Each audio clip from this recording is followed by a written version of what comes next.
अधारा नाम के गांव में एगो संग्रहालय रहल, जिनमें राजा रोज एगो शिकार कईल जानवर और तलवार लाके रखत रहले। ऊ जगह सिर्फ और सिर्फ राजा के शिकार कईल जानवर और तलवार रखल जात रहे और उनकर देखभाल करे के खातिर राजा माला और गीता ई दू औरतन के वहीजा पे रखले रहले। एक शाम जब राजा शिकार से लौटल तब ऊ अपना साथे एगो भेड़िया के कटल शेर लेके आयल। इससे पहले राजा जानवरन के सिर्फ मरले रहल, पर आज उनकरा काट के पहली बार लायल रहे। एकरा कारण माला और गीता डरल रहली। राजा संग्रहालय में आयल। ऊ औरत वहीजे खड़ा रहली। एके सिर के खास तरीका से सजावल जाओ, ये हमार खास शिकार बा। सेवक भेड़िया के शेर औरतन के हाथ में दे देले। ओसे अबहीं भी खून टपकत रहल। राजा अपना तलवार माला के हाथ में देकर कहलस, एकरा भी खास तरीका से रखिया, हम कल देखे आई। इतना कह के राजा और उनकर सेवक वहीजा से चल गईले। माला और गीता उस शिकार और तलवार के संग्रहालय के बीचों बीच सजा देली। आज के तो हो गईल। चला खाना खा के सूतल जाओ, बहुत भूख लागल बा। रुका, ई देखा, तलवार पर लगल सब खून जमीन पर गिर रहल बा। एकरा साफ करे के होई। ठीक बा, हम करतानी। तू जल्दी जा और खाना गरम करा। जा। हाँ ठीक बा, ठीक से करिया। हाँ। गीता दूसरा कमरा में चल गई और माला उस जमीन पे पड़ल खून साफ करे लगली।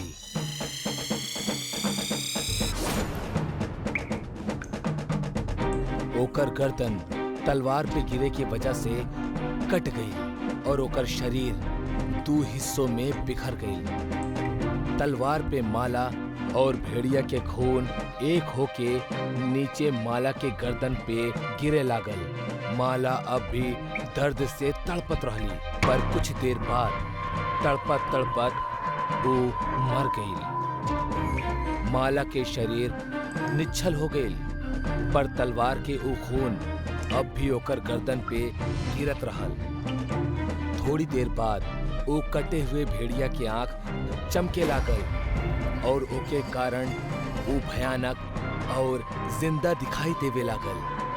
अचानक से माला के सिर उड़त उड़त आयल और गर्दन से जाके चिपक गई। तलवार से गिरत खून के बूंद हवा में ही रुक गई और माला के शरीर धीरे धीरे हिले लागल। ओमे वापस जान आवे लागल। जैसे ही माला अपन आंख खोलस, खून के वो बूंद फिर से तलवार के तरफ खींचल चलाई।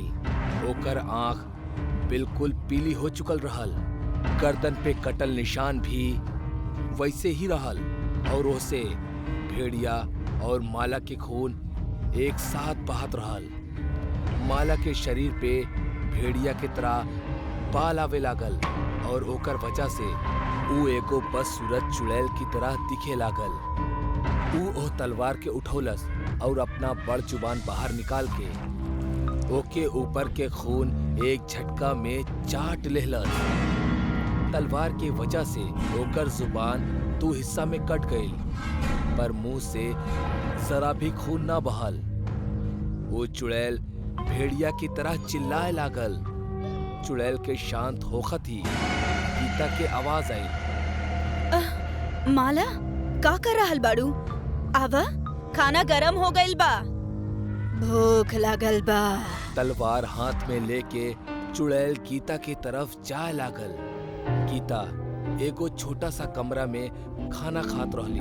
कमरा के दरवाजा छोट होखला के वजह से झुक के अंदर जाके पड़त रहल। वो चुड़ैल कमरा के दरवाजा तक आयल। गीता माला के साड़ी देखलस और कहलस, आ गइलू तू? का करत रहलू इतना देर से? चुड़ैल बिना बोले ही वही जे दरवाजा पर ही खड़ा रहली। चला अंदर आवा, भूख नहीं खे लागल का? भूख लागल बा। चुड़ैल अपना सिर के जोर से दीवार पे मार देलस और दरवाजा के हिस्सा तोड़ देलस। गीता माला के उ चुड़ैल वाला रूप देख के डर गई। चुड़ैल गीता की तरफ बढ़ल और तलवार से ओके ऊपर वार करे लागल। बचाओ! जोर जोर से चिल्लात केहू बा! मदद के खातिर पुकारत रही, पर वहीजा केहू न रहल।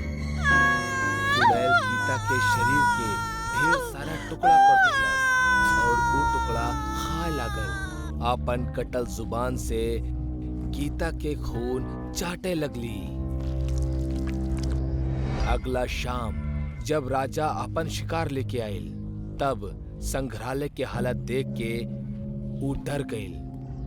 वो देखलस कि कल के तलवार अपना जगह पे ना रहल और जमीन पे चारों तरफ खून पड़ल रहे। ये सब का हो गई? माला, गीता! राजा धीरे धीरे अंदर आए लागल। राजा के दो सेवक भी डर डर के राजा के पीछे जा लगले।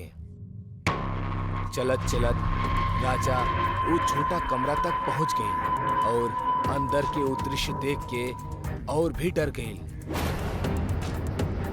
जमीन पे सारा खून और अतड़िया पड़ल रहल। डर के मारे राजा अपन तलवार निकललस और आगे बढ़त रहल। अचानक चुड़ैल ऊपर से उ दू सेवक पे हमला कैलस और तलवार से उनकरा मार देहलस।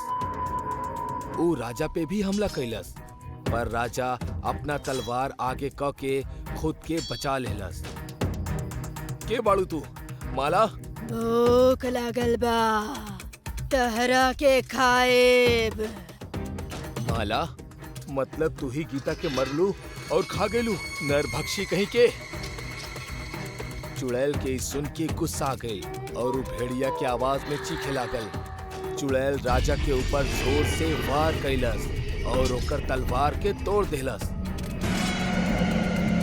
फौरन ही दूसर वार कैलस और ओकर सिर धड़ से अलग कर देलस। तीनों के मरला के बाद उनकर लाश के घसीटत घसीटत अंदर लेके गई और एक एक के काट काट के खा लागल। भूख लागल बा।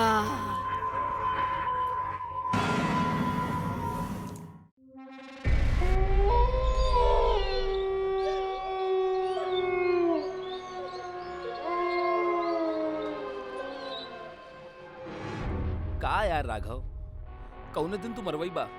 ए तरह हमेशा देर रात तक आपन आवारा दोस्तन के साथ गप्पे मारेला और हमेशा शाम तक बाहर घूमेला और हमरा भी जबरदस्ती अपना साथे घसीट लेवेला। अरे डरपोक इंसान, एमे तो इतना घबरात काहे बाड़ा? तहरा तो अपन जिंदगी के परवाह नहीं खे, कम से कम हमार तक करला। एह तरह अंधेरी शाम के ई भयानक जंगल से गुजरम मालूम बा कि कितना खतरनाक हो सकेला। अच्छा, तब बतावा कितना खतरनाक होगी? अब वही कोनो हॉरर फिल्म के तरह हमरा पीछे से पायल खनके की आवाज सुनाई दी, पेड़ के पीछे से छिप के हमरा पर केहू नजर रखले होगी और तब्बे हमने कोनो मधुर संगीत के धुन सुनाई दी। राघव वही इतना बोले ही रहल कि तब्बे वो दोनों के ठीक अपना पीछे कौनो औरत के गाना गाए की आवाज सुनाई पड़े लगल। रात होखे वाला बा, कहर ढावे वाला बा, मौत आवे वाला बा, मौत आवे वाला बा। रात होखे वाला बा। ई गाना के सुन के मोहित और राघव दोनों के मानो सांप सूंघ गए होगी। दोनों के कदम अपन जगह से आगे बढ़बे न करत रहे। तब बे मोहित कापत आवाज में राघव के बोलेला, राघव, हम तोरा के मना कले रहनी ना, तेरा सूरज ढलक के बाद इस जंगल से गुजरल ठीक नहीं खे। देख लेला ना अंजाम। अब एमे भी भूत वाली बात छेड़ के का जरूरत रहे? का तू वक्त और हालात ना समझेला? अरे माफ कर दे यार, हमरा ना मालूम रहे कि जंगल में कोनो चुड़ैल भी हो सकेली। अब का करल जाओ? हमरा ई चुड़ैल के बारे में ज्यादा कुछ तो पता नहीं खे, लेकिन गांव वाले लोग बतावेले कि ई गाना गावे वाली चुड़ैल बिया, जे कवारन लइकन के देख के उनकरा अपन तरफ आकर्षित करे खातिर मायावी संगीत के उपयोग करेली। और जे केहू भी ई माया में फंस जाला, ई चुड़ैल ओकरा के मार देवेली। यही से सीधे चला। तब्बे पीछे से ऊ चुड़ैल के संगीत बंद हो जाला और ऊ एगो डरावनी आवाज में बोले, का तू लोग आपस में खुसुर पुसुर करा ताड़ा? चुपचाप उल्टा कदम हमार तरफ आवा, चाहे अपन हाथ से जिंदगी गवावा।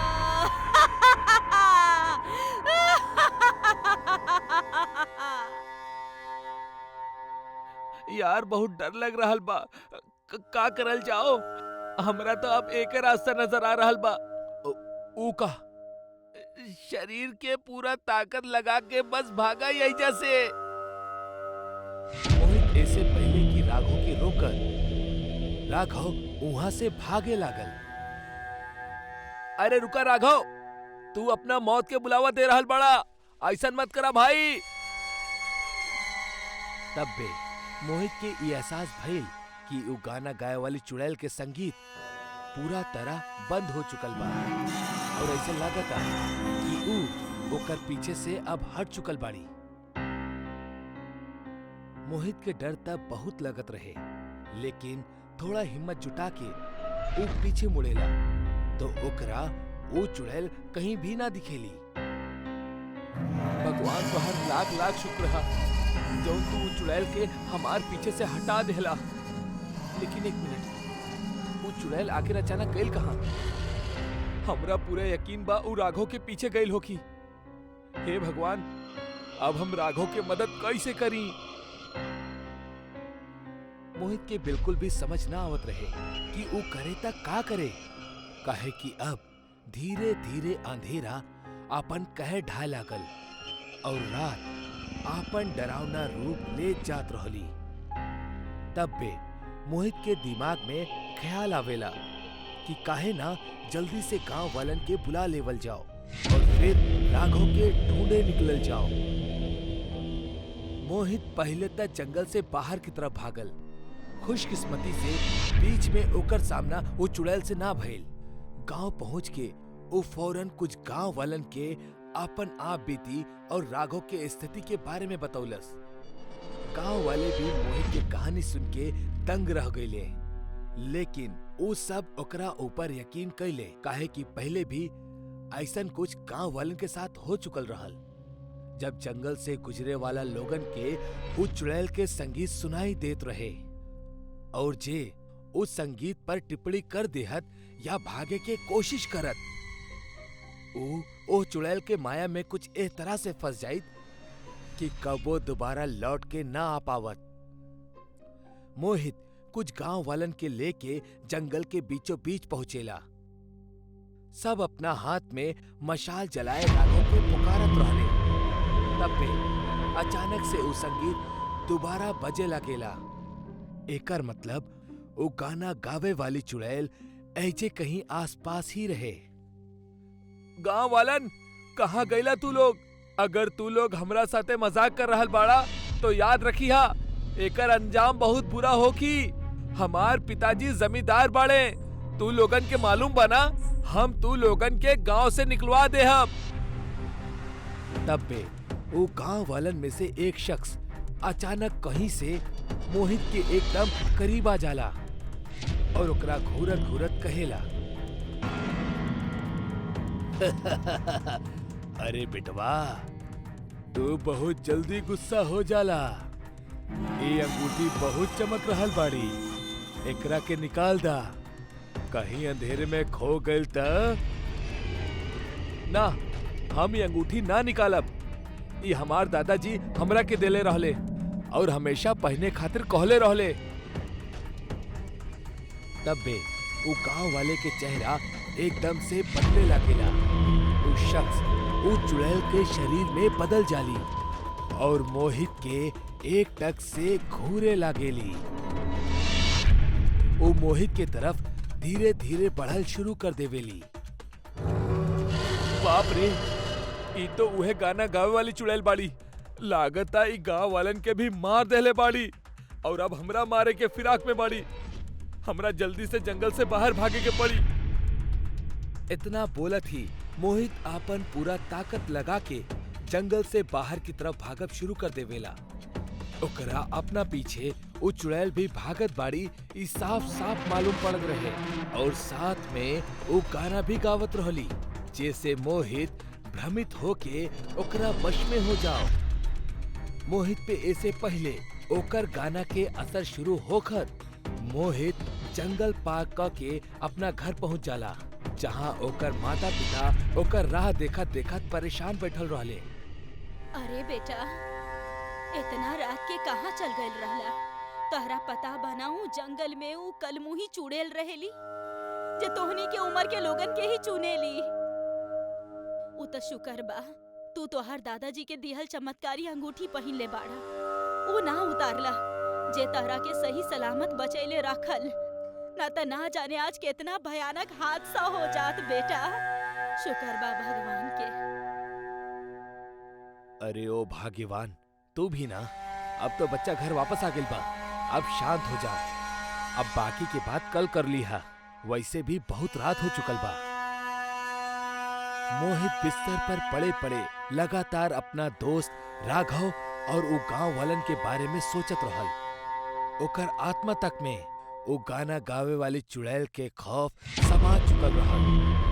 ओकरा नींद आवे में दिक्कत होकत रहे। यही वजह से वो बिस्तर से उठल और वो अपन अंगूठी भी उतार देहलस, काहे कि ओकर उंगली में हल्का सा जलन होत रहे। वैसे भी अब वो अपन घर आ चुकल रहल, तो ओकरा कोनो खतरा भी न रहल। एकर बाद बहुत ही उदास चेहरा के साथे मोहित अपना बेड पर लेट गइल। एह बेरी बहुत जल्द ओकरा नींद भी आ गइल। वो अपन गहरी नींद में रहल। तब्बे ओकरा अपना कमरा में फिर से वो चुड़ैल के संगीत सुनाई देवेला।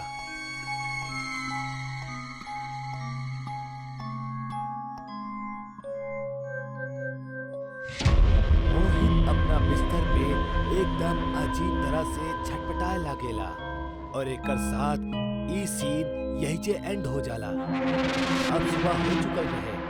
मोहित अपना नींद से जागेला। ओकरा अपना ही घर में अपन माता पिता के छाती पीट पीट के रोवे के चीख सुनाई देवेली। मोहित ऐसे बहुत चौंक जाला। मोहित तब्बे टेबल के तरफ अपन अंगूठी लेवे खातिर देखेला, लेकिन ओकरा अपन अंगूठी वहीजा ना मिलल, जबकि ओकरा अच्छे से याद बा पिछला रात सुतला से पहले वो यही टेबल पर अपन अंगूठी निकाल कर रख देले रहल।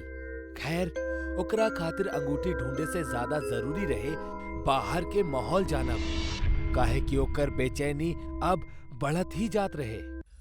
वो अपन कमरा से बाहर निकल के आवेला कि ओकर माता पिता एगो लाश के पास सिर रख के बहुत ज्यादा रो रहल बाड़े। ई देख के मोहित समझ जाला कि जरूर ई ओकर दोस्त राघव के ही लाश होखी, जेकर खातिर ओकर माता पिता शोक मना रहल बाड़े। मोहित अपना माता पिता के जाके समझावेला, लेकिन ई का ओकर माता पिता तो ओकरा तरफ देख ही न रहल बाड़े। तब्बे उ लाश पर से कपड़ा हटेला और फिर जौन मोहित देखेला वो देख के ओकरा एगो करारा झटका लागेला। ई लाश केहू और के ना बल्कि ओकर खुद के ही रहल, यानी मोहित अब एगो भटकत आत्मा रहे। ओकर मौत तो कल रात उहे वक्त हो गई रहे जब अंगूठी निकाल के उ सुते गई और ओकरा गाना गावे वाली चुड़ैल के एहसास भइल। और उहे वक्त वो चुड़ैल मोहित के गले पे अपन दांत गड़ा के ओकरा मार देहलस। मोहित के अंगूठी ना निकाले के चाहत रहे, काहे कि उ चुड़ैल भले जंगल में ओकरा के ना मार पौलस, लेकिन उ ओकर पीछा करत करत उ ओकर घर तक ओकर कमरा तक पहुंच गए रहे और मोहित जैसे ही एगो गलती कैलस, मोहित के जिंदगी के चैप्टर यही से क्लोज हो गए। 16 जुलाई 2012 कसड़ी घाट। 4 दोस्त अनिकेत, साहिल, राजीव और अमित एक रात मुंबई वापस लौटत रहले ह। उ सब हॉलीडेज एंजॉय करे के बाद वापस अपने होम टाउन लौटत रहले ह। अरे यार, कभी रास्ता खत्म होई? 2 घंटा से यही रास्ता पे भटकता नहीं, बैठे बैठे कमर में मोच आ गइल बा। हाँ यार साहिल, तोरा के ई रास्ता के बारे में कुछ पता बा का? कि ऐसे ही गाड़ी घुमावताड़ा? पता ना यार, यूजुअली दिन में तो ये रास्ता जल्दी कट जाला। पता ना ई बेर ऐसन का होखता। अच्छा, ई का बहाना है? तोरा कहे के मतलब बा कि राती के ई रास्ता अपने आप लंबा हो गई है? नहीं, हमार कहे के मतलब ई ना है। हम रात में अब तक ई रास्ता से सफर नइखे कईनी। दिन में 2 से 3 बार एजा से गुजरल बानी। रात के एक्सपीरियंस तो हमहू नइखे। अच्छा, तब बिना एक्सपीरियंस के ही ते रात के 12 बजे ई रास्ता के चुन ले बाड़े। वो अभी आपस में बात करत रहले कि तबे उनका पीछे से कोनो ट्रक के तेज हॉर्न सुनाई दिहल।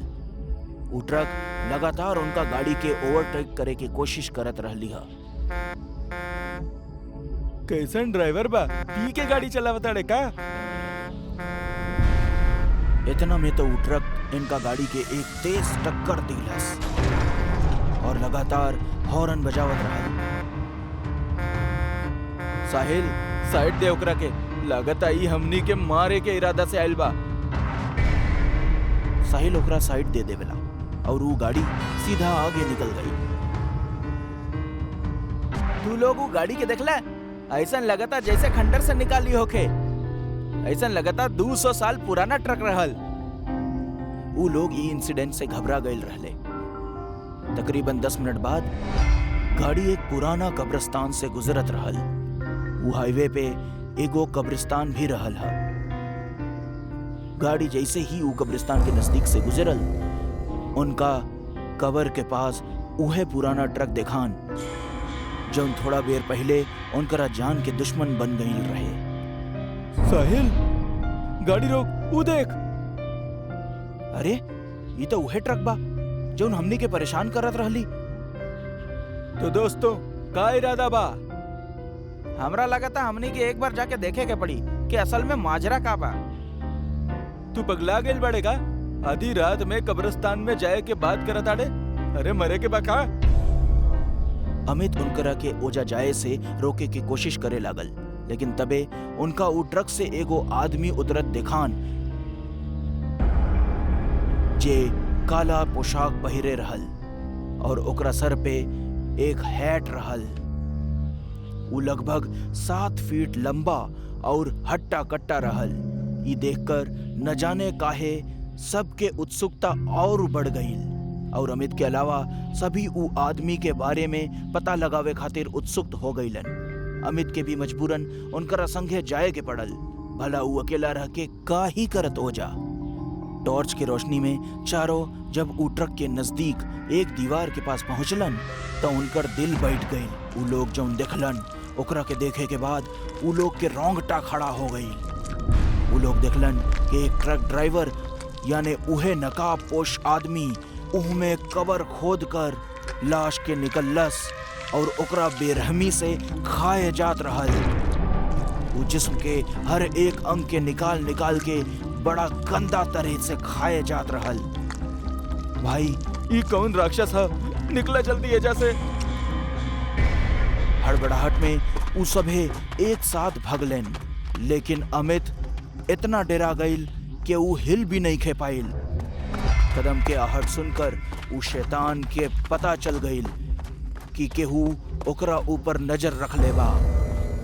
एही खातिर उ सीधा पीछे पलटा और पलटते ही ओकरा ओजा 3 लड़के भागत और एक अकेला अमित खड़ल दिखान। वो शैतान अमित के पास पहुंचल और वो शैतान सीधा अमित के गला पे वार कैलस और कई वार में अमित के दर्दनाक चीख निकलल और एकरा साथ ही अमित के कहानी उहे खत्म हो गई। लेकिन एकरा बाद के नजारा एकरा से भी भयानक होए वाला रहल। भागा सब जल्दी गाड़ी की तरफ, रुके हम मत। सबे गाड़ी की तरफ भागे लगले और फाइनली गाड़ी के पास पहुंच गईलन और गाड़ी में बैठ गईलन। ऊ शैतान अबले उनकरा पीछे नईखे भागल रहे, बल्कि दूर से खड़ल उनकरा के घूरत रहल। साहिल का करत आड़े, जल्दी स्टार्ट कर। अब गड़िया स्टार्ट ही नहीं थे होता, हम का करी? कोशिश तो करते बानी। साहिल गाड़ी के स्टार्ट करे के पूरा कोशिश करत रहले ह, लेकिन ओकर कार स्टार्ट ही नहीं खे होत रहल।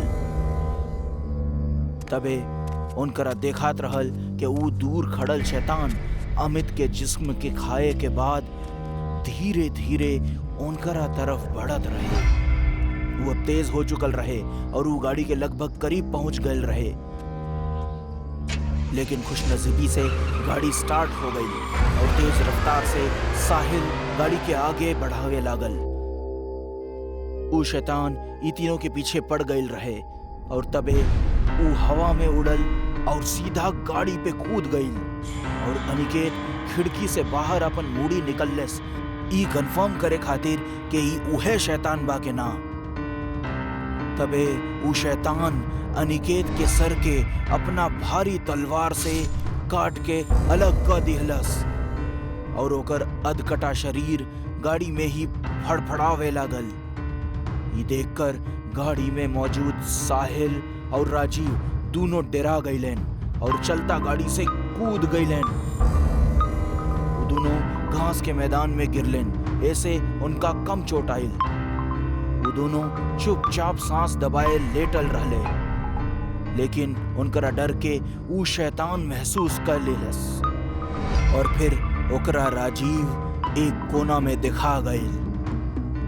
शैतान लंबा नाखून और अपना धारदार तलवार से राजीव पर वार कैलस, जैसे ओकर दर्दनाक चीख निकल आइल और ओकर कहानी भी उहे खत्म हो गई।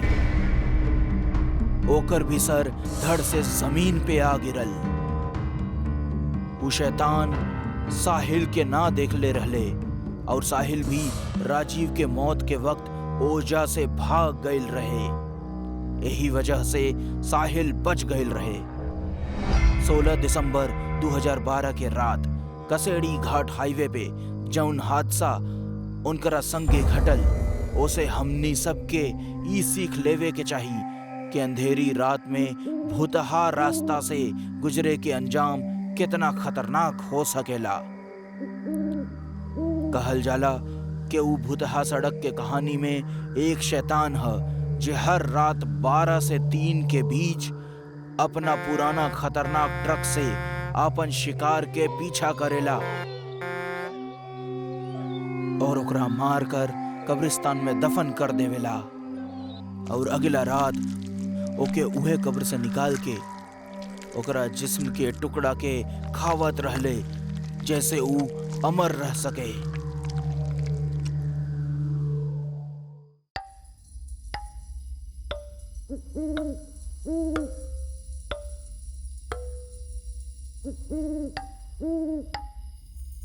अरे हाँ दादाजी, हम समझ गए नहीं आपकी बात। हम गांव में भोरे में आई, राती में ना आई, और अगर कोनो अनजान इंसान दिखी तो हम ओकरा के ना टोकब। कितना बेरी आप हमरा के एक ही बात समझावे ले। चलिए अब हम फोन रखत तानी, काहे कि निकले के तैयारी कर रहल बानी। अतुल 25 साल के एगो खूबसूरत नौजवान रहल। वो अपन इंडिविजुअल फैमिली के साथे शहर में रहत रहल, लेकिन ओकर अपन गांव और गांव के पुश्तैनी मकान से कुछ खास लगाव रहता। यही वजह से जब भी ओकरा मौका मिलत वो अपन गांव जाइत और घूम के वापस आ जाइत। अतुल आज करीब 3 साल के बाद अपन गांव जात रहल, जहां वो हाल ही में फैलल एगो दहशत से पूरी तरह अनजान रहल। आज पूर्णिमा के दिन रहल। सुबह के 7 बजे ही अतुल ट्रेन पकड़ ले रहल और तकरीबन शाम के 5 बजे अतुल पहुंच गए अपन जिला राजगढ़ में। यहाँ से ओकर गांव करीब 5 किलोमीटर दूर रहल। अतुल स्टेशन पर उतरेला और बाहर निकल के अपना गांव जाए खातिर सवारी के तलाश करेला। लेकिन उ ई देख के हैरान रह जाला कि वहाँ मौजूद एक भी सवारी राजगढ़ जिला के कौना भी गांव जाए खातिर तैयार ना रहल। तब बे अतुल एगो टांगे वाला से बात करेला। अरे ओ भैया, सुना जरा, ई तू लोग गांव में जाए खातिर काहे तैयार ना बड़ा?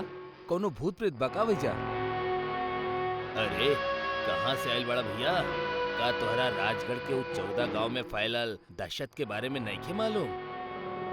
तू ई का बात के गोल गोल घुमा रहल बड़ा? साफ साफ बतावा ना, आखिर बात का बा? अरे भाई साहब, ये वक्त वो किस्से के जिक्र करे में भी डर लागेला। बस इतना समझला, आज पूर्णिमा की रात था। वो सारा गांव अंदर से कब्रिस्तान के समान है, जेकरा जमीन पे एक कदम रखे मात्र से तोहार मौत के रफ्तार तेज हो जाई।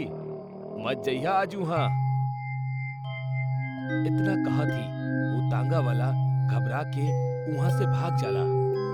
अतुल तांगा वाले के कहल बात के समझे के कोशिश करेला, फिर खुद से बोल पड़ेला, ये गांव वालन के कोनो काम धंधा नहीं, बस एगो मसाला मिले के चाहिए। इनकरा के लागेला कि हम शहरी लौंडा इनकर तकिया सुनल बात से डर जाए। अतुल अपना मन में इतना बड़बड़ात हुए आगे चल देवेला। ओकर हाथ में ओकर एगो सूटकेस रहल, जेके लेके अतुल बिना कोनो सवारी के पैदल ही गांव के तरफ चल देवेला। ओकर रास्ता भयानक जंगल से होकर गुजरे के रहल। अतुल के शुरुआती कुछ समय सही बीतल।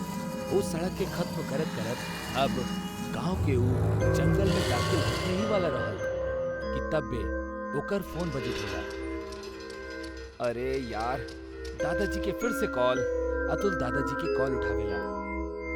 अतुल बेटा, सही सलामत बड़ा ना? आज के रात कौनो होटल या लॉज वगैरह में गुजार लिहा। आवे के गुस्ताखी मत करिहा, काहे कि गांव में एको बहुत ही खतरनाक स्मेल फटकेली। आकर्षक मर्दन के दादाजी अब ही इतना कहले ही रहले कि अतुल के फोन बैटरी लो होखला की वजह से बंद पड़ जाला। कोशिश करते रहे।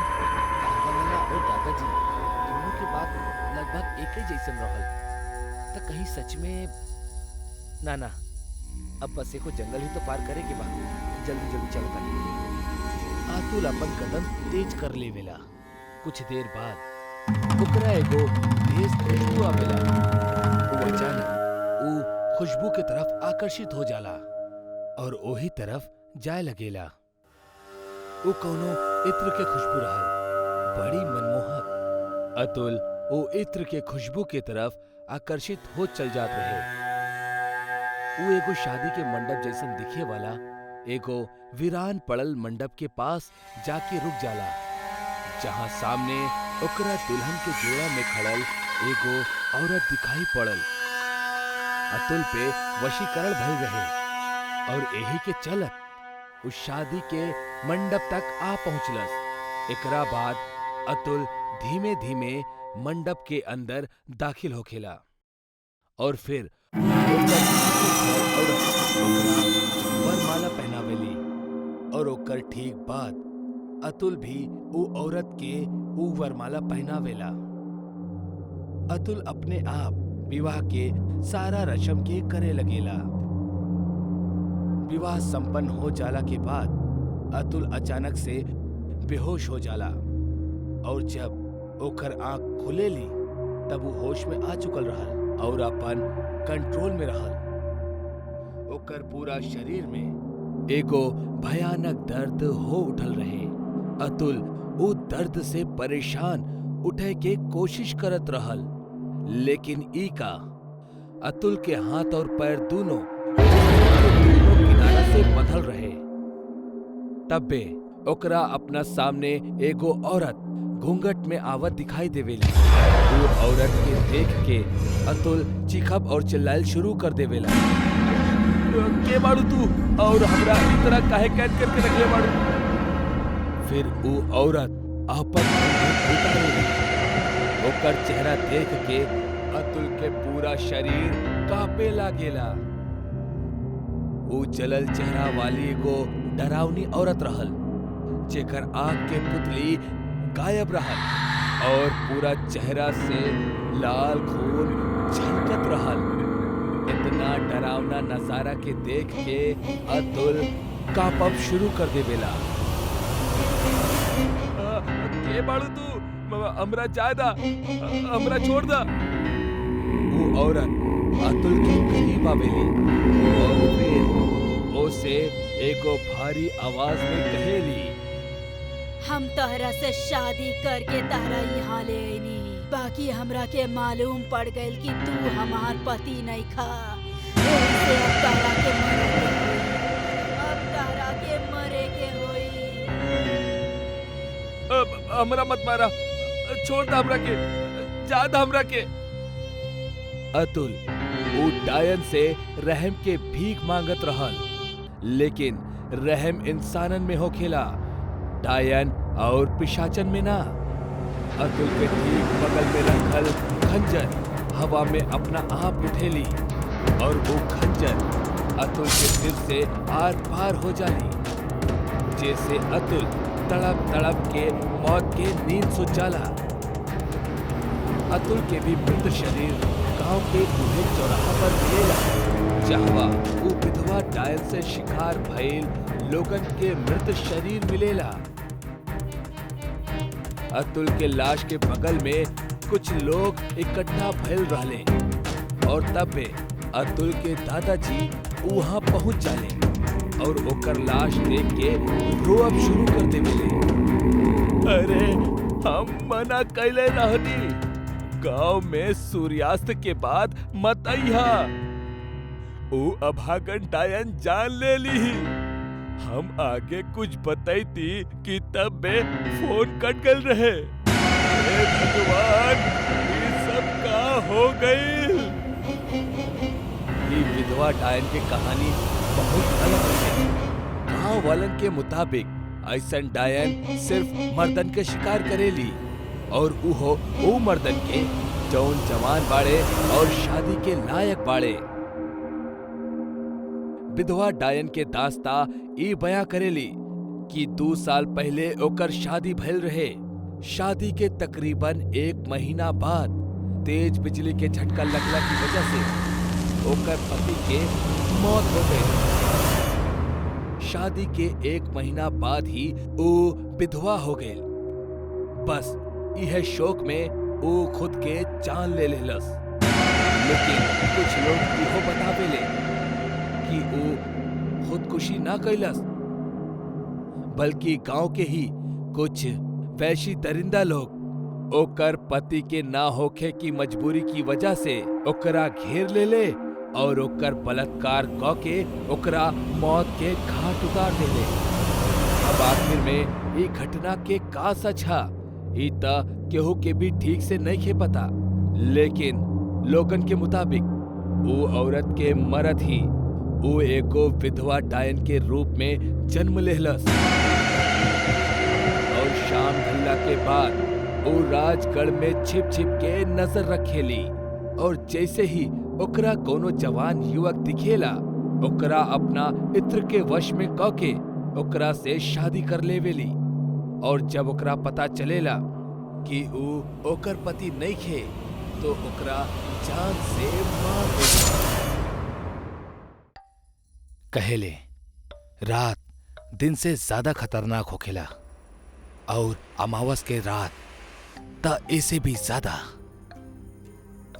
अमावस की रात में भुतहा इलाका में परिंदा भी पर मारे से पहले 100 बार सोचेला, काहे कि ई रात में भूत प्रेत और भटकत रूह के गुस्सा और उनकर शक्ति अपना चरम पर होखेली और अपना दायरा में उस शख्स के तलाश करेले जे उनकर शिकार बन सके।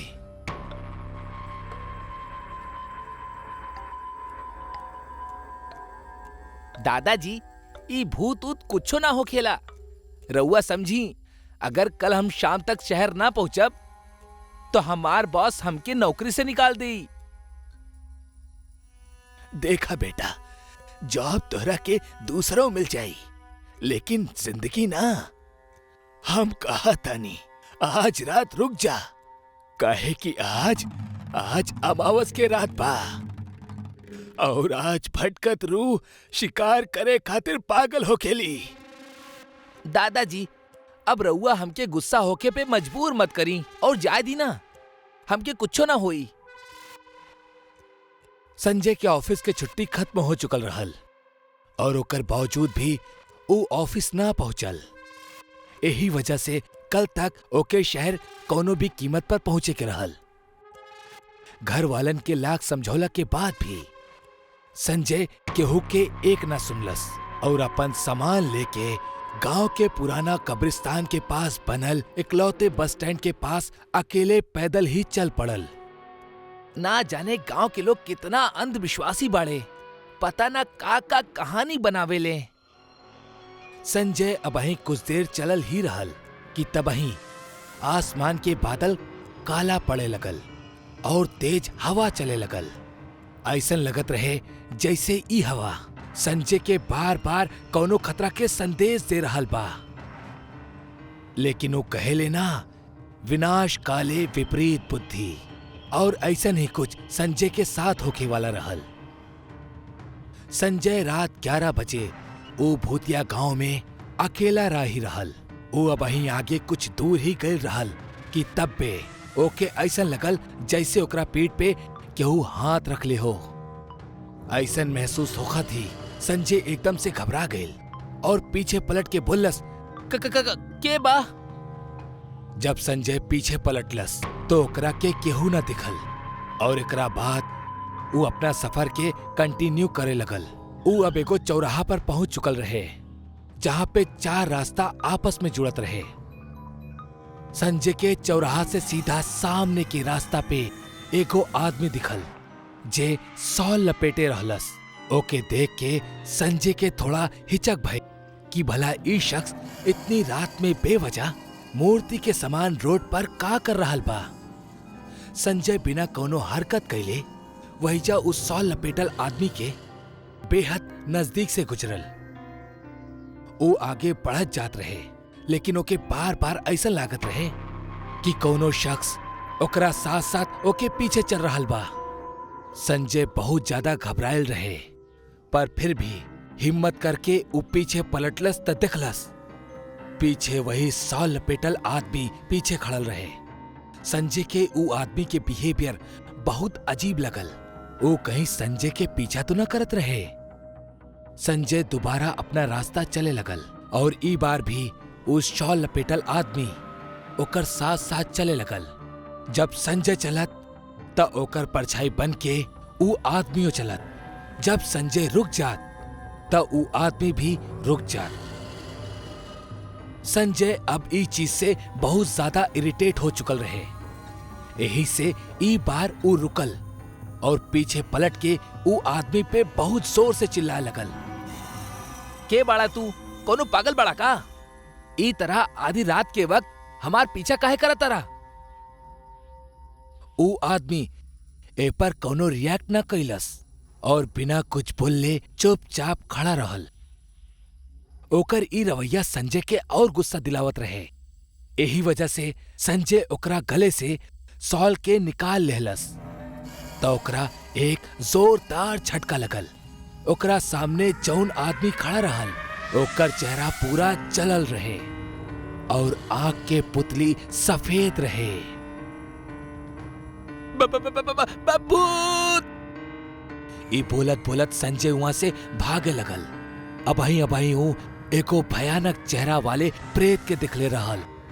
तब पे अचानक से ऊ आदमी संजय के एकदम सामने आ गई और दांत निकाल के हंसे लगल। मारते हब तो के तोहार हिम्मत कैसे भइल हमार असली चेहरा के घूरे के और हमार सॉल निकालने के? तू हमार असली और बदसूरत चेहरा देख ले बड़ा। अब तो हार मरल तैबा। अब हमके माफ कर दा, मत मारा हमके, हमसे गलती हो गई। तो के पता बना, आज अमावस के रात बा। आज के रात जे पे भी हमनी के नजर पड़ेला ओकर अस्तित्व यही समाप्त हो जाला। इतना कहा थी ओ प्रेत संजय के सीना में अपन हाथ घुसा देलस और एगो झटका में ओकर दिल बाहर निकाल लेलस, जौन अबहिनो धड़कत रहे। संजय के आखिरी चीख के साथ ही गांव के माहौल फिर से डरावना और शांत हो गई।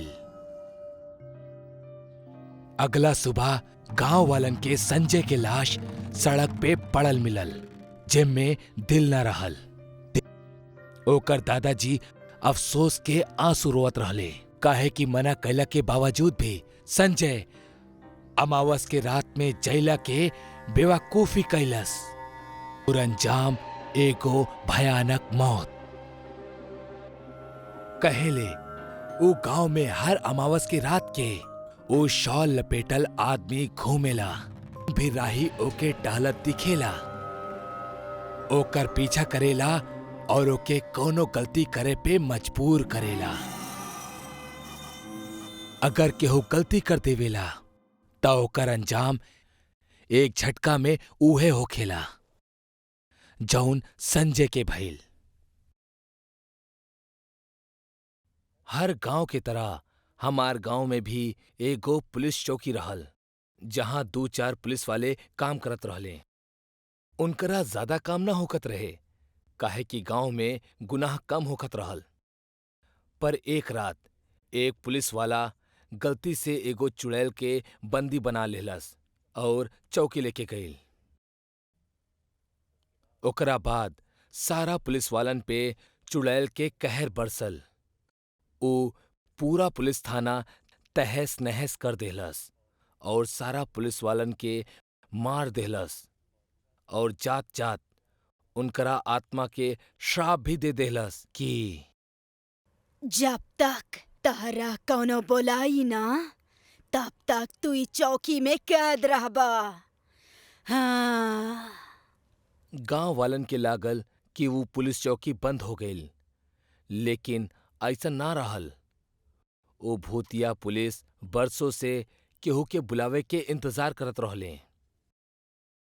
रात के समय एगो शराबी नशा में चौकी की तरफ आवत रहल। वो चौकी के नजदीक आयल और सीढ़ी पे गिर गईल। ओके आवत ही चौकी के अंदर लाइट चालू हो गईल और दरवाजा खुल गईल। शराबी देखलस कि अंदर एगो शराब के बोतल रहल।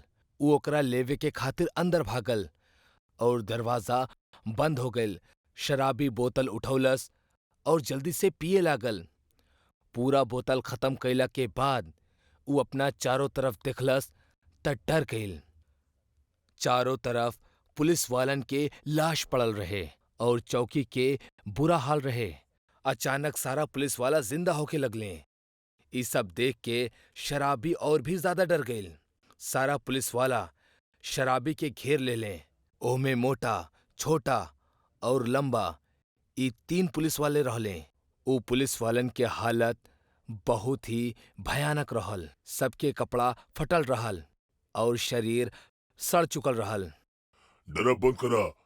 अगर हमने जैसन कहब वैसा ही करबा तो तोहरा ढेर सारा शराब पिए के मिली। तोहरा बाहर जाके गांव में चोरी करे के होखी और ओकरा बाद गांव वाले हमने के बुलई हैं। फिर तो हमरा के जेल में डाल देबा ना? ना ऐसा ना होई। अब जा, अगर तू भागे की कोशिश कैला तो तोहरा के पकड़ के जेल में डाल के बहुत मारब हमनी। चौकी के दरवाजा खुलल और शराबी बाहर भागेल। शराबी के जात ही छोटा पुलिस वाला ओकर पीछे भागे लागल, पर दरवाजा के पास जात ही ओकरा शौक लागल और ऊ अंदर गिर गईल। का ये हमने के बाहर निकाली?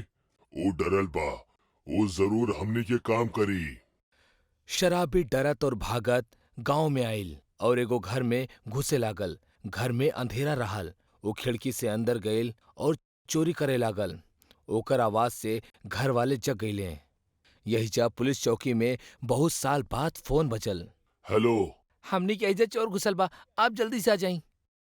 लंबा पुलिस वाला के फोन रखा थी। चौकी के दरवाजा खुल गईल। छोटा पुलिस वाला बाहर कदम रखलस तो ओकरा कुछ ना भइल। वो देखकर सारा पुलिस वाला खुशी से दौड़ के बाहर आ गईले। अब हमनी आजाद हो गई नी। अब चला गांव वालन की नींद हराम करल जाओ। और वो तीनों जोर जोर से हंसे लगले। तीनों पुलिस वाले चोरी वाले घर पहुंचले और दरवाजा खटखटाए लगले। एगो आदमी जैसे ही दरवाजा खुल्लस, मोटा पुलिस वाला ओकरा लात मार के अंदर गिरा देलस। तीनों पुलिस वाला अंदर घुस गईले। उ भूतिया पुलिस के देख के उ आदमी और ओकर बीवी बहुत डर गईले। उ शराबी घर के एक कोने में बंधल रहल। उ आदमी और औरत चिल्लात हुए यहीजा वहीजा भागे लगले। मोटा पुलिस वाला छोटा पुलिस वाला के सिर उठा के आदमी के पीठ पे दे मरलस और जोर जोर से हंसे लागल। छोटा पुलिस वाला भी मोटा पुलिस वाला के सिर उखाड़ के औरत पे मरलस। आदमी और औरत दोनों ही नीचे गिर गए।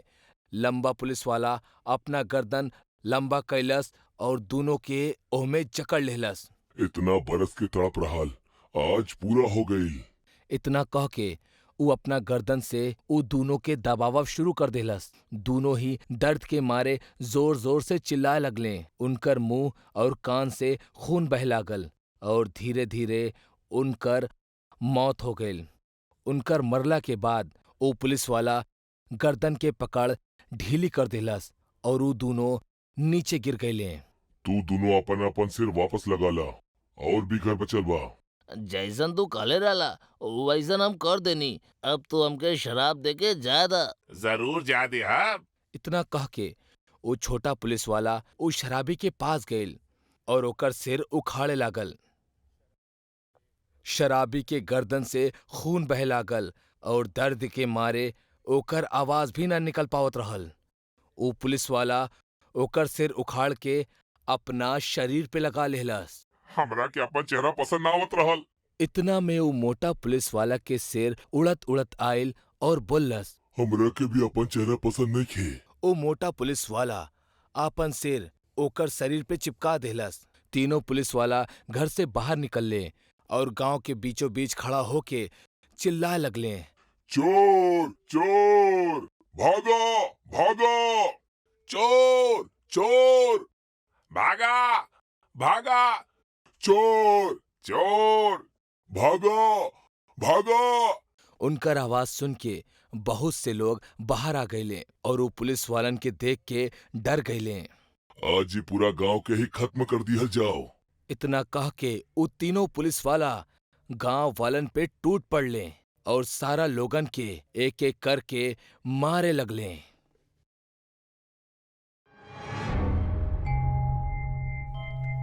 गुरुजी सब बतावेले पिछला रात उषा के पति के एगो सियार उठा ले गई। का वाकई सियार रहल या फिर सियार के भेष में केहू और अपन माया रचत बा? बेटा यह बात तक गांव वालन के समझ में ना आ रहल बा। हम ई बात साफ तौर पर कहले बानी कि शाम होखत ही अपन अपन घर के दरवाजा बंद कर लेवल करा, काहे कि ऊ एको रंग बदले वाली चुड़ैल बिया जे ना जाने कब और केकरा भेष में तोरा सामने हाजिर हो जाओ और तोरा एकरा जरा भी अंदाजा ना होखी। बाकी गुरुजी कई सच बा कि गांव पर कोनो रंग बदले वाली चुड़ैल के नजर बा? गुरुजी एकर पीछे के का कहानी बा? हमरा हिसाब से अब बहुत देर हो चुकल बा। बच्चा लोग अब तू लोगन के भी घर जाए के चाही। सूरज ढले वाला बा। ऐसे में ए तरह ठंड और अंधेरी शाम में अकेले ना घूमे के चाही। लेकिन गुरुजी आप सौम्या के सवाल के जवाब ना देले। आप उस चुड़ैल के हकीकत के बतावे से काहे घबरा रहल बानी? हकीकत त बड़ महात्मा पंडित भी ऐसन मनहूस पूर्णिमा के शाम ना बताई हैं। तब भला हम का चीज बानी? अब तू लोग अपना घरे जा, लेकिन जा समय हमार कहल कईल बात के खास ख्याल रखी हा। केहू भी दिखे ता ओकरा के ना टोकिहा, और अगर तोहरा केहू पीछे से आवाज लगावे ता ओकरा भूल के भी जवाब मत देहा। ठीक बा गुरुजी, अब हमनी यही से जात आनी। सूरज ढले वाला रहल जब दो भाई बहन निखिल और सौम्या एगो बूढ़ पंडित की कुटिया से लौटत रहले। अक्सर वो दोनों उ पंडित के हाल समाचार जाने के खातिर आ ही जात रहले। आज वो दोनों उ पंडित से एगो रंग बदले वाली चुड़ैल के बारे में सुन के लौटत रहले। निखिल, जल्दी जल्दी चला, वो चुड़ैल कबो भी आ सकेली। घर पे मम्मी पापा भी इंतजार करत होइए। जल्दी जल्दी चला। हाँ सही कहा तारू, लेकिन का एक पल के खातिर तोरा के ऐसा लागल कि जे कुछ गुरुजी उस चुड़ैल के बारे में बतौले वो सही हो की? काहे कि आज तक तो हम केहू रंग बदले वाली चुड़ैल के ना देखले बानी। निखिल तो चुप रहा, ओकर नाम मत लो और चुपचाप सीधा चलत रहो। चलो। दोनों एगो जंगल के रास्ता से गुजरत रहले। तब बे निखिल के एगो छोटा सा आइसक्रीम वैन दिखेला। निखिल उ वैन के तरफ इशारा क के सौम्या के दिखावेला। अरे सौम्या, वो देखा आइसक्रीम। आहा, कसम से मजा आ जाई। रुको निखिल, ए तरह केहू भी अनजान वस्तु के तरफ आकर्षित होके के गुरुजी मना कैले रहले हमनी के। अरे छोड़ा भी तू, जल्दी से वही जा चलल जाओ। निखिल के आइसक्रीम बहुत पसंद रहे, जौन वजह से वो खुद के रोक ना पाइल और भागत भागत वो आइसक्रीम वैन के पास जा पहुंचल। वो आइसक्रीम वैन के आसपास केहू भी दूसर शख्स ना रहे, यहाँ तक कि कोनो दुकानदार भी ना रहे।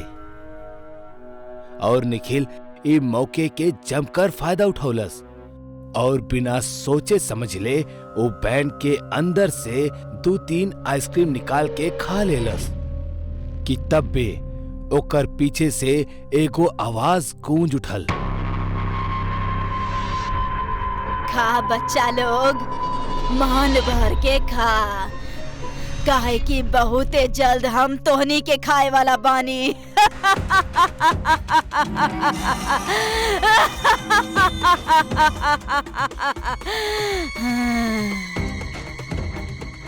ये अनजान आवाज और हंसी निखिल और सौम्या के होश उड़ा देहलस। दोनों धीरे धीरे पीछे पलटले त उनकरा जलल और बिखरल बाल वाली एगो औरत खड़ल दिखल, जौन उनकरा घूरत रहली।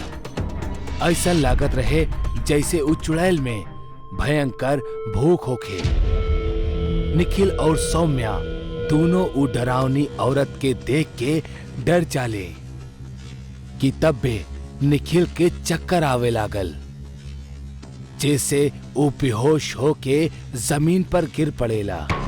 और तब बे वो औरत एकदम तेजी से उनकर तरफ बढ़ेली। निखिल और सौम्या आखिर गए कहाँ? बस यह सवाल अब उनकर परिवार वालन के मन में भी रहल, काहे कि रात के 12 बजत रहले और अब तक वो दोनों घर वापस ना लौटल रहले। अरे धारिणी, ना जाने हमार बच्चा लोग कहाँ रह गए। दोनों में से केहू भी अब तक ना लौटल। अजी हमरा के का कहे नी, हमार तक खुदे हाल बेहाल हो रखल बा। जबकि हम 50 बार समझाइले बानी कि शाम होते बच्चा लोग के घर से बाहर ना भेजे के बा। और आजकल तक गांव में हर जगह वो रंग बदले वाली चुड़ैल के चर्चा हो रखल बा। तू भी ना धारनी, कुछ भी बोले लू, शुभ बोलबू तो शुभ होखी। वैसे भी आज वो दोनों जिद करत रहले कि उनकरा के गुरुजी से मिले जाए के बा, ता हम जा देहनी। अब एमे हमार का गलती बा? अरे वो सब तो ठीक बा जी, बाकी बच्चा लोग के ए तरह अकेले भेजे के का जरूरत रहे? हाँ भाग्यवान, तू ही सही बाड़ू। लेकिन अब हमके ई बतावा कि का हमनी ऐसने बहस में समय गवाई या अपन बच्चन के ढूंढे खातिर कोनो कदम उठाई? आप खुद भी तो उन लोग के साथ जा सकत रहले ना।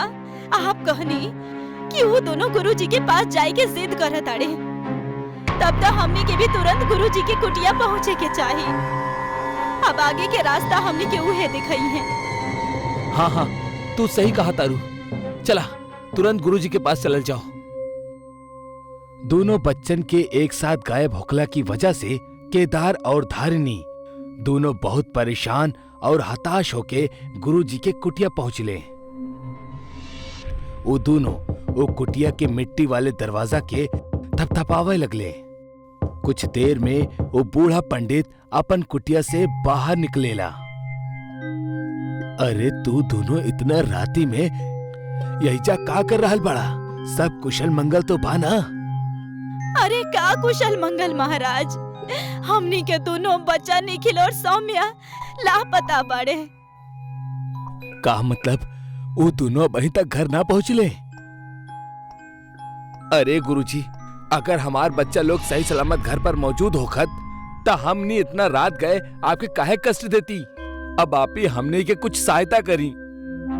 लेकिन हम दोनों बच्चा लोगन के सूरज ढलने से पहले ही घर भेज देले रहनी। वो जरूर घर पर ही हुई हैं।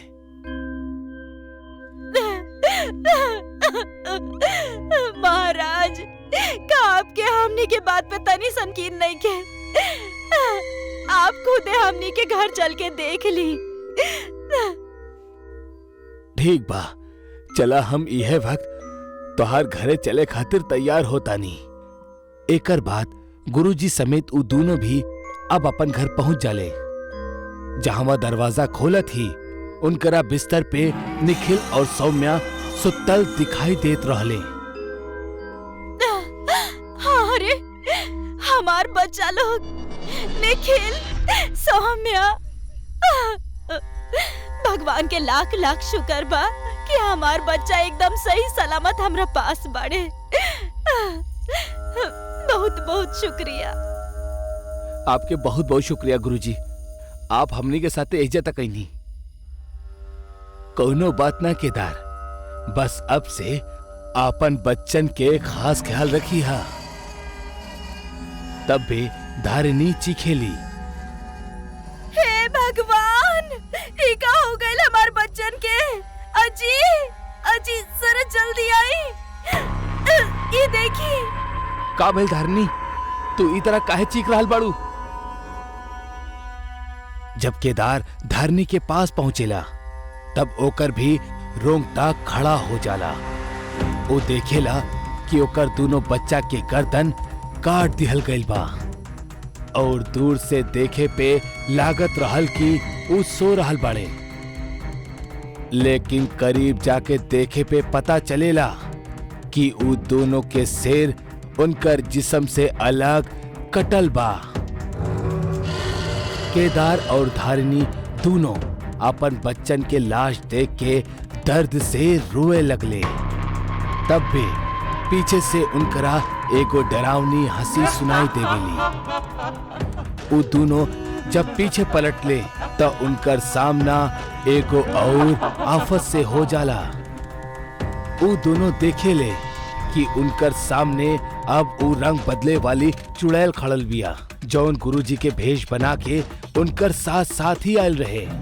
वो हंसत हंसत कहेली,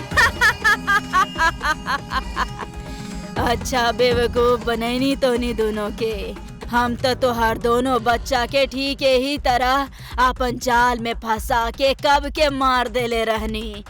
बाकी तू अगर उ पंडित के पास पहुंच जाइतू तो शायद उ पंडित फिर से हमरा के जंगल में बांध दे।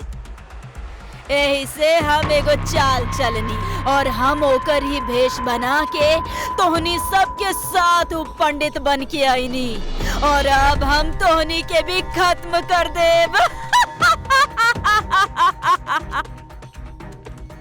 दुष्ट औरत, तू हमनी के बच्चन के मार देलू, हम तोरा के जिंदा ना छोड़ब। केदार हाथ में खंजर लेके वो चुड़ैल के तरफ बढ़ल, लेकिन तब भी वो चुड़ैल एगो मंत्र फुकलस, जेकरा वजह से केदार वो खंजर से खुद के ही गला रेत लेलस और तड़प तड़प के मौत के नींद सुत गई। दम घुटला के वजह से धारिणी भी तड़प तड़प के मर गईल। अगला सुबह गांव वालन जब केदार के घर के ई दृश्य दिखले त उ सब भी कांप उठले और गुरुजी के बुला ले। हे भगवान, ई दृश्य देख के हमार कलेजा जल रहल बा। हमरा ई दोनों के अकेला घर भेजे के ही ना चाहत रहे। ई सब उहे चुड़ैल के काम है जे अपन रंग बदल के गुमराह करेली और फिर अपना मकसद के अंजाम देवेली। गुरुजी के मुताबिक पिछला रात उ अपन कुटिया में मौजूद ही न रहले। उ कोनो पूजा में गल रहले और ई बात उ चुड़ैल के पता रहल और जौन एकर खूब फायदा उठौलस और गुरुजी के भेष में साजिश रचलस और अपन खून के प्यास के बुझा देहलस। गुरुजी सब गांव वालन में एगो मायावी ताबीज के बांट देले जेकरा गांव के हर शख्स के अपना घर के बाहर लटकावे के कह देले, जैसे वो रंग बदले वाली चुड़ैल के माया काम ना करी। गांव वालन गुरुजी के नियम के पालन कैले और उ ताबीज के अपन घर के बाहर लटकावल शुरू कर देले, जैसे गांव में होके वाली भूतिया घटना कम होके लगल। लेकिन आज भी ओ रंग बदले वाली चुड़ैल के केहू अजनबी के तलाश हा कि कैसे ओकरा मौका मिले अपना एगो और शिकार के अंजाम देवे के। मनी पटियाला शहर में रहे वाला एगो व्यक्ति है। एक दिन कोनो काम से मनी अपना घर के पास वाले मॉल में कुछ खरीदे खातिर जावेला और जैसे ही वो सामान खरीद के निकले लागल त मॉल के मैनेजर ओकरा से कहले सर, रउआ हमनी के लकी कस्टमर बानी, यही से रउआ के हमनी के आलिशान होटल में 3 दिन और 2 रात रुकल के मौका मिलल बा जी, उहो फ्री में। रउआ के साथ अपन एक दोस्त लेके जा सकतानी, ओकरा के भी ई सेवा बिल्कुल फ्री में दिहल जाओ। अरे सर, धन्यवाद। सर, रउआ के ई होटल कहाँ बा? अरे सर, हमनी के होटल गोविंदगढ़ में बा। सर, रउआ के आज ही गोविंदगढ़ खातिर निकले के पड़ी, काहे के ई ऑफर शुरू हो चुकल बा। जी सर, हम अबही आधा घंटा में गोविंदगढ़ खातिर निकल जाता नी, ठीक बा? मनी मैनेजर के बात सुन के बहुत खुश हो जाला। मनी अपना साथ चले खातिर अपना बहुत ही अच्छा दोस्त हनी के फोन करेला।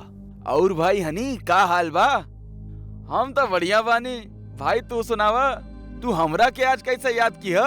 हमरा ना एक गोविंदगढ़ के आलिशान होटल में 3 दिन और 2 रात रुके खातिर मौका मिलल बा और उहो फ्री में, और हम अपना साथे अपन कोई भी एक दोस्त लेके जा सकता नी। का तू चलबा हमरा संगे? अरे भाई, नेकी और पूछ कब निकले के बा बोला?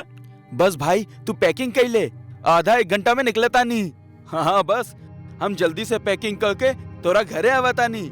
जल्दी आ जा भाई, आज तो अपन मजा बा। हनी अपन पैकिंग करके मनी के घर पहुंच जाला। मनी के घरे पहुंचते ही ऊ दोनों एक गाड़ी में बैठकर गोविंदगढ़ खातिर निकल पड़ले। जब दोनों गोविंदगढ़ के आधा रास्ता तक पहुंच जाले तो अचानक बारिश शुरू हो जाला। अरे भाई, ये अचानक बिन मौसम बरसात कैसे शुरू हो गई? अबे कुछ देर पहले तो मौसम अच्छा खासा साफ रहल। पता नहीं भाई, आज मौसम के का हो गईल बा। पर तू चिंता काहे करत ताड़ा? तोहार भाई बा ना तोरा संगे। देख तोरा के कैसे हम चुटकियों में गोविंदगढ़ पहुंचावतानी।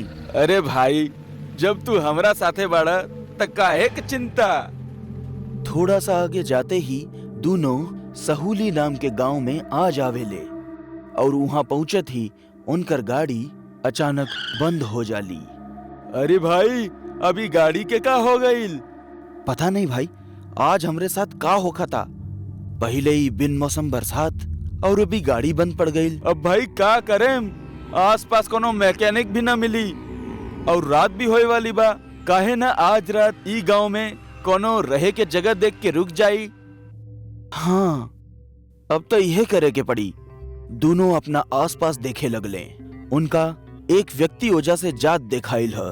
तो मनी ओकरा से पूछलस कि अरे भाई सुनी, एजा आसपास कोनो रहे के जगह बा का जहाँ पे हमनी दोनों रात गुजार सकी? एजा रहे खातिर एक होटल तबा, पर ओजा रुकब खतरा से खाली नहीं खे। काहे के ऊ होटल में कहल जाला कि अक्सर मुर्दा दिखाई देवेले जे इंसान के अपन शिकार बना लेवेले। अरे भाई काहिले अंधविश्वास फैलावताड़ा। ई मुर्दा वुर्दा भूत वगैरह कुछ ना होखेला, सब अंधविश्वास हो। अगर तोहनी लोगन के मरे के इतना शौक बा त जा, हमरा का एजा से थोड़ा आगे जाए तो ऊ होटल दिखा जाई। इतना कहते ऊ मनई ओजा से चल जाला। चल यार मनी, हमनी के चलल जाओ, ई तो हमरा के केहू पागल बुझाता। ऊ मनई के बात के अनदेखा क के दोनों ऊ होटल में पहुंच गईले और जाते ही ओजा के मैनेजर से अपना खातिर कमरा बुक करे खातिर कहले। सुनो मैनेजर, हम दोनों के आज के रात एजा गुजारे के बा, तो हमनी दोनों खातिर एक के कमरा बुक कर द। और कितना रुपया में रहे खातिर कमरा मिल जाई? हमनी के सिर्फ आज रात खातिर चाहिए। सर, एजा रहना खाना पीना सब कुछ फ्री बा। दोनों मैनेजर के बात सुन के बहुत खुश हो गई ने। मैनेजर उ दोनों के उनकरा कमरा के चाबी देवेला और उनकरा सामान के पहुंचावे खातिर अपन एगो आदमी के बुलावेला। वो आदमी लंगड़ावत की मैनेजर के पास आवेला और उ दोनों के सामान के उठा के उ दोनों के कमरा तक पहुंचा देवेला। उ मैनेजर के देख के और ओजा काम करे वाला कर्मचारी के देखकर मनी के अजीब सा लागे लागल। जब दोनों कमरा में बैठे रहले तब मनी कहलस कि यार हनी, तोरा के कुछ अजीब सा नहीं लागत? मतलब के उ मैनेजर के हाव भाव, ई होटल में काम करे वाले अजीब से कर्मचारी, और उ मैनेजर त हमने से पैसा नहीं खेलेलस। अरे यार तू कुछ ज्यादा ही सोचा ताड़ा, ऐसन कुछो नहीं खे। गांव के लोग ऐसा नहीं होखेले। चल, हमरा तो बहुत भूख लागल बा, हम मैनेजर के बोल देता नहीं कि हमनी खातिर कुछो खाए के भेज दे। हनी खाने के बारे में बोले खातिर मैनेजर के पास जावेला। सुनो मैनेजर, हमनी के भूख लागल बा, जल्दी से हमनी के खाए खातिर कुछ बढ़िया सा पकवान भेज द। जी मालिक, हम रउआ खातिर आज ऐसन चीज भेजब जौन रउआ कभो ना खाइले होखे। हाँ जल्दी से भेज द, हमनी के बहुत भूख लागल बा। जी, भूख तो हमनियों के बहुत लागल बा। रउआ खाइब तबे तो हम खा पाएब। का मतलब? मालिक, थोड़ा देर में रउआ सब समझ जाइब। रउआ राउर कमरा में रुकी, हम रउआ खातिर खाना भेजतानी। हनी अपना कमरा में चल जावेला। थोड़ा देर बाद होटल के वेटर और ऊ दोनों खातिर खाए खातिर एगो डिश लावेला। ऊ डिश एगो बर्तन से ढाकल रहे। एमे कहा? एमे रउआ दोनों खातिर खाना बा, रउआ एकरा देखब तो हमेशा खातिर याद रखब।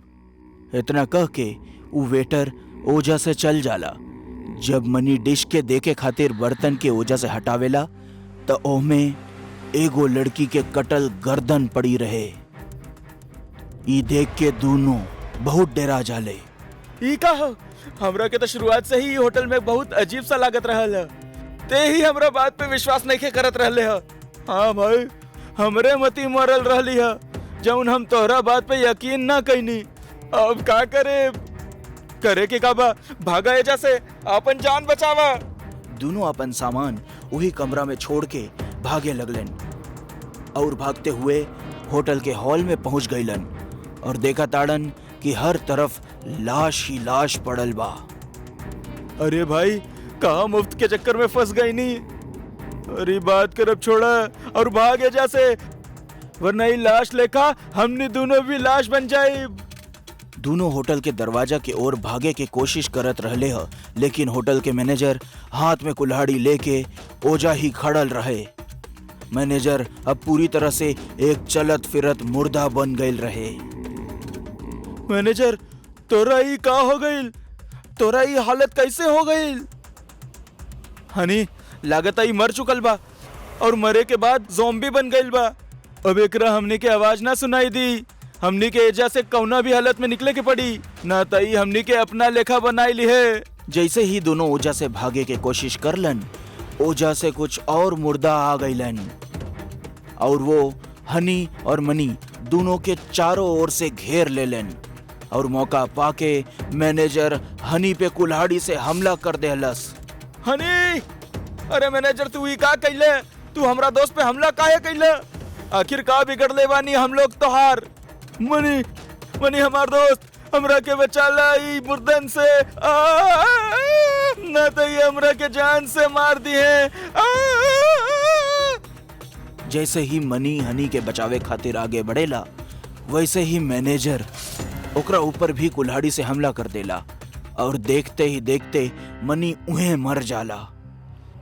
फिर मैनेजर दोबारा हनी पे कुल्हाड़ी से हमला करके ओकरा के भी मार देला। फिर अगला सुबह होटल के दरवाजा पर दस्तक होला। कुछ मुसाफिर ऊ होटल में रुके खातिर अइलन। जैसे ही होटल के दरवाजा खुलेला, उहे मैनेजर जे ज़ॉम्बी बन चुकल रहल, ऊ एकदम ठीक हो जाला और ऊ मुसाफिरन के स्वागत करेला।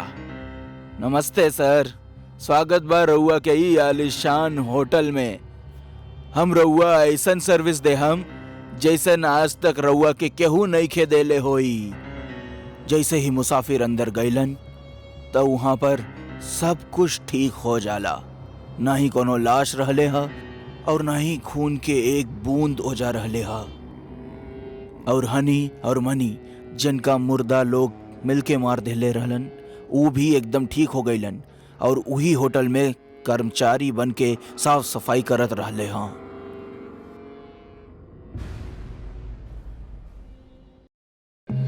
एक दिन गांव में मेला लागल रहे। ओह में बहुत सारा चीज के दुकान लागल रहे।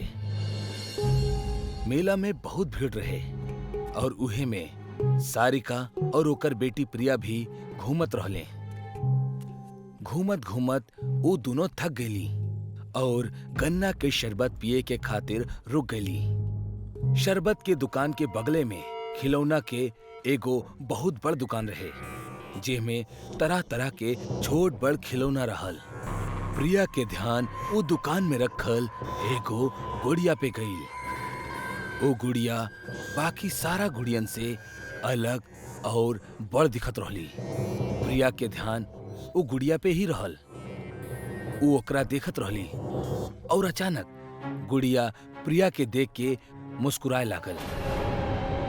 प्रिया भी वो गुड़िया के देख के मुस्कुराए लागल। गुड़िया अपन सिर हिला के प्रिया के अपना पास बुलौलस और प्रिया भी ओकर बात मान के शरबत के गिलास नीचे रख देहलस और ओकर पास चल गई। प्रिया गुड़िया के अपना हाथ में उठौलस और ओकरा सहलावे लागल। प्रिया के अपना पास ना पाके सारिका डर गई। प्रिया, प्रिया, प्रिया कहाँ बाड़ू तू? प्रिया! सारिका के आवाज सुन के प्रिया भी खिलौना के दुकान से आवाज लगौलस। माँ, हम एजा बानी। सारिका दौड़त दौड़त वो दुकान में गई। कितना घबरा गल रहनी हम। एजा का करत आड़ू तू? माँ, ई गुड़िया देखा ना, कितना सुंदर बाड़ी। ये हमरा तरफ देख के मुस्कुरात रहली और हमरा के बुलावत भी रहली। हमरा के चाहिए। सारिका गुड़िया के तरफ देखलस ता ओकर चेहरा बिल्कुल निर्विकार रहल। फिर वो मुस्कुरा के प्रिया के तरफ देखलस और कहलस, ठीक बा, ले लेल जाओ।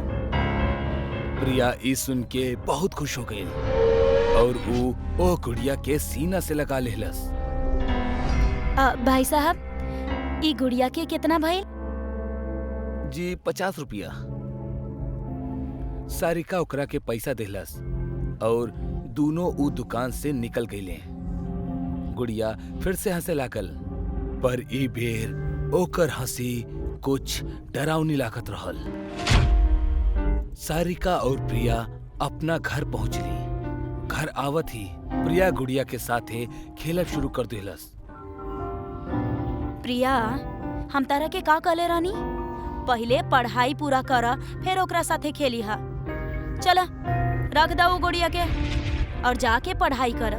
प्रिया नाखुश होके गुड़िया के एक जगह पे रख देलस और किताब लावे के खातिर अपना कमरा में चल गई। प्रिया के जइला के बाद गुड़िया अपना मुंडी सारिका के तरफ घुमा देलस और गुस्सा से ओकरा देखे लागल। गुड़िया के आंख लाल होखत रहल, जैसे कि ओकर आंख में खून उतर आयल होके। प्रिया के आवत देख गुड़िया फिर से शांत हो गई। रात के हम ये गुड़िया के साथे खेलब। ठीक बा, अब पढ़ाई करा। रात हो गई रहल और प्रिया के पापा रंजीत भी अपना काम से वापस आ गए। पापा की आवत ही प्रिया पढ़ाई बंद कर देलस और उनकरा गुड़िया दिखावे लागल।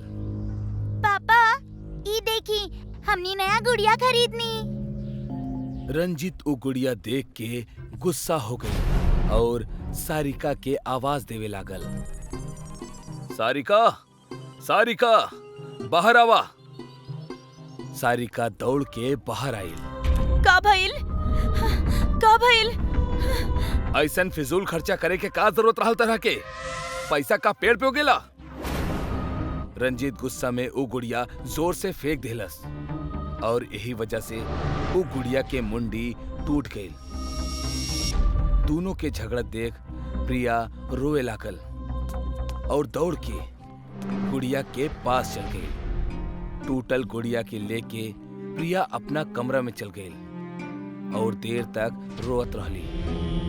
थोड़ा देर बाद सारिका प्रिया के खाना खाए खातिर बुलावे लागल। प्रिया बेटा, चला खाना खा ले।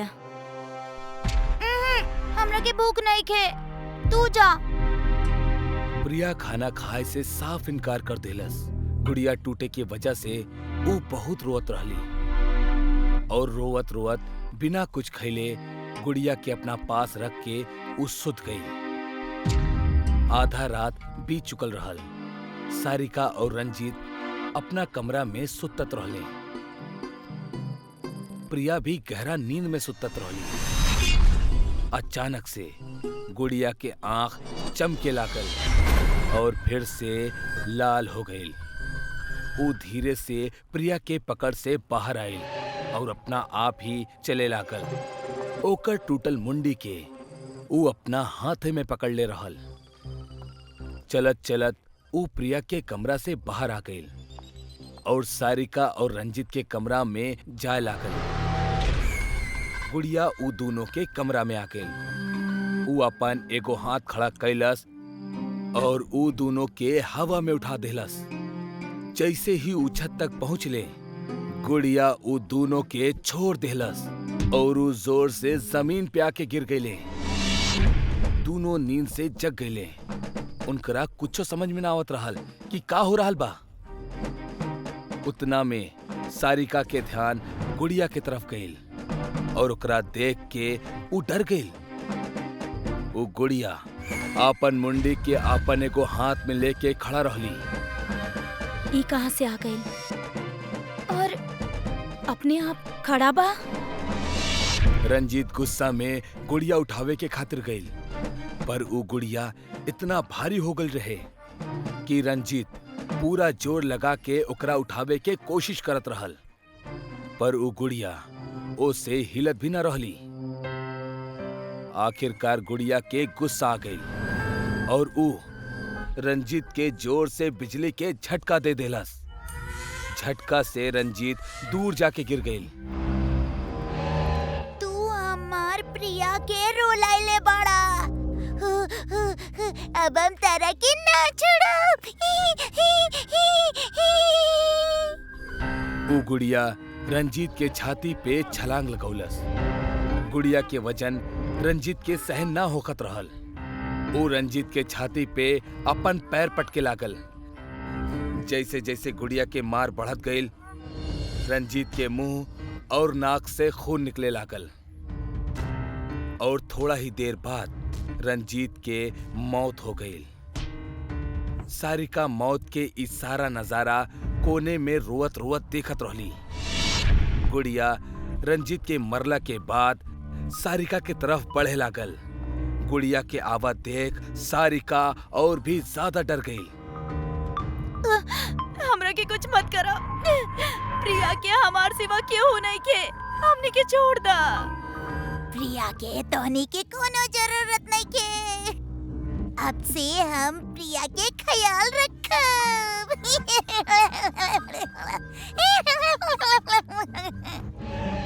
गुड़िया अपना हाथ से बिजली निकाल के सारिका पे बरसावे लागल।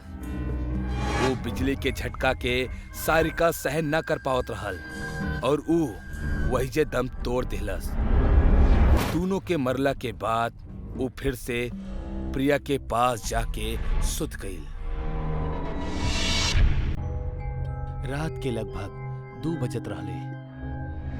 देव और ईशा अपना बिस्तर पे सुतत रहले। तब बे देव उठ खड़ा भइल और चले लागल। देव होश में ना रहल। वो चलत चलत घर के बाहर चल गईल और अंधेरा में कहीं गायब हो गईल। फिर कुछ देर बाद वो वापस आई। देव के हाथ में एक सोने के सिक्का रहल। वो सिक्का लेके घर के भीतर आ गईल और बेड पे वापस सुत गईल। सुबह भइल और ईशा देव के हाथ में रखल सोने के सिक्का दिखलस। वाह, हमरा खातिर सोना के सिक्का लेनी। हम आपके कल बोलत ही रहनी सोना खरीदे खातिर, और आज आप ले भी आईनी। बहुते अच्छा कहनी। देव ई बात से अनजान रहल। ओकरा पता न रहल कि ओकरा पास सोना के सिक्का कहाँ से आयल। वो अपना दिमाग पर जोर डालत रहल, पर ओकरा कुछो याद न आयल। पर ईशा खुश रहल कि ओकरा के सोना मिल गईल, लेकिन देव परेशान रहल कि ओकरा वो सिक्का कहाँ मिलल। खैर, दिन बीतल और आधी रात देव फिर से उठल और अंधेरा में कहीं चल गईल। कुछ देर बाद वो लौटल एक और सोने के सिक्का के साथ। ये सिलसिला हर रोज होके लागल। ईशा खुश होखत और देव परेशान। एक दिन के बाद था। ईशा किचन में काम करत रहल। बाप रे बाप, आज भी इतना समय लग गईल घर के काम करे में। देव, ये डब्बा उतारा, हमारे हाथे ना पहुंच रहल बा। देव, यहाँ आवा ना। देव, सुनत बड़ा की ना?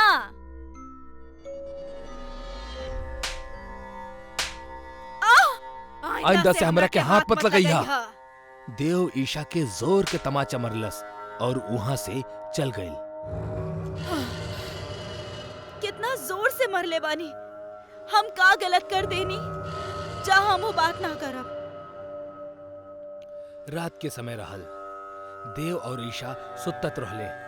नींद में ईशा देव के छाती पर हाथ रखलस।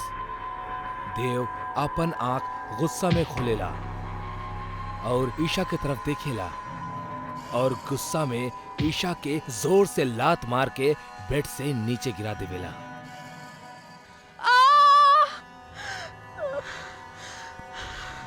देव के हाथ मत लगाइया। हमरा के काहे गिरेनी? तारा के बोले रहनी देव के हाथ मत लगाइया, फिर काहे हमार देव के हाथ लगैलू? देव हमार बा। तोहरा के सोना चाहत रहे ना, हर दिन सोना मिल रहल बा। ओकरे में खुश रहा। देव के भूल जा। ई कैसन बात कर रहल बानी आप? देखी, हमार सिर से खून निकला था। देव ईशा के पास जाला। तू मरबू, हमार हाथ से मरबू। देव ईशा के गला पकड़ के हवा में उठा लेवेला। ईशा के दम घुटे लगेला। तब्बे केहू के चले के आवाज आवेली। एगो अघोरी खिड़की के पास आके खड़ा हो जाला। अघोरी के देख देव बेहोश हो जाला और ईशा भागत भागत घर के बाहर अघोरी के पास जाएली। हमरा के भगवान खातिर बचा ली। हमार पति हमरा के मार डाली है। ओ तोहार पति ना हा, तोहार पति के अंदर एगो चुड़ैल के वास हा। उहे चुड़ैल तोहरा पति से ई सब करवा रहल बाड़ी। का? हम आपके सामने हाथ जोड़तानी, हमार पति के बचा ली। ई सब तोहार वजह से भइल बा। तोहार पति के ऐसन हालत तोहरा वजह से भइल बा। हम कुछ हो ना कईनी। याद करा कुछ दिन पहले। कितना दिन से कह रहल बानी हमरा के सोना चाहिए। अरे कहाँ से दिलाई तोरा के सोना? इतना महंगाई बा, पैसा बचत कहाँ बा जिससे हम तोहरा खातिर सोना खरीदी? वो हमरा के ना सुने के। ऐसन रहे के तो शादी करे के पहले काहे ना बोलनी? तोहरा जैसन पति केहू के ना मिले। हमार तो जिंदगी ही नरक हो गइल बा तोहरा साथे। जैसे भी लावा, खुद के बेच के लावा, बाकी हमरा के सोना चाहिए। अब तक तू खुश बाड़ू ना? हर दिन सोना के एक सिक्का मिल रहा बा तोहरा। तू ही तो कहले रहलू ना खुद के बेच के सोना लेके आवा। तोहर पति अपना रूह ओ चुड़ैल के बेच देहलस और ओके बदले हर दिन एक सोने के सिक्का मिल रहा बा तोहरा। भूल जा अपन पति के तू। ना ना, हमरा के हमार पति चाहे। हमार पति के बचा ली। कोशिश करके देखा तानी, बाकी सब भगवान भरोसे।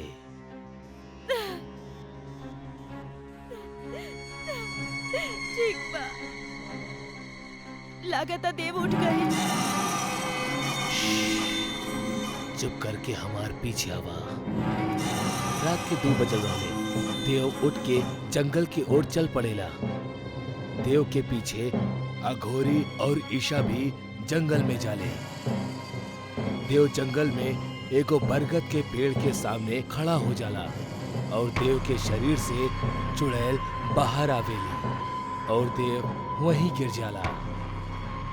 ई तो डाकनी चुड़ैल बाड़ी। डाकनी चुड़ैल जैसे ही बाहर आवेली, अघोरी देव के माथा पर भभूति लगा देवेला और हाथ में एगो लाल धागा बांध देवेला और देव के आसपास भभूत से एगो घेरा बना देवेला।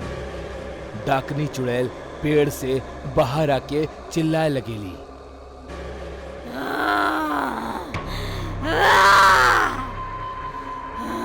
अघोरी, हमरा के देव के शरीर में जाए दे। ना, तू देव के छोड़ दा। ना ना छोड़ब देव के, और तहरा के भी मार डालब। तू हमरा के छू तक ना सकेली। तोहरा के हम जला के भस्म कर दे। हम डाकनी चुड़ैल ईशा के शरीर में घुस जाली। देव के होश आवेला। ईशा! हमरा के भस्म कर, हमार साथी हो मरी।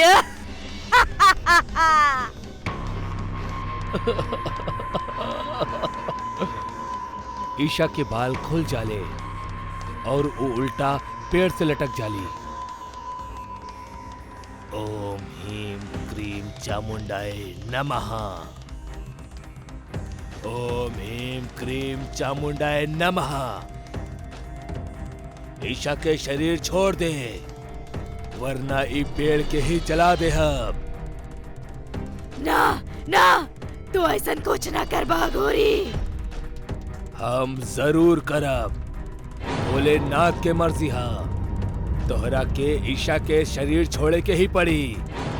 ईशा के छोड़ दा और अपना पेड़ में वापस लौट जा।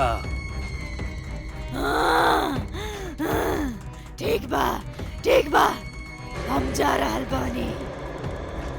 डाकनी चुड़ैल ईशा के शरीर छोड़ के बरगद के पेड़ में घुस जाली।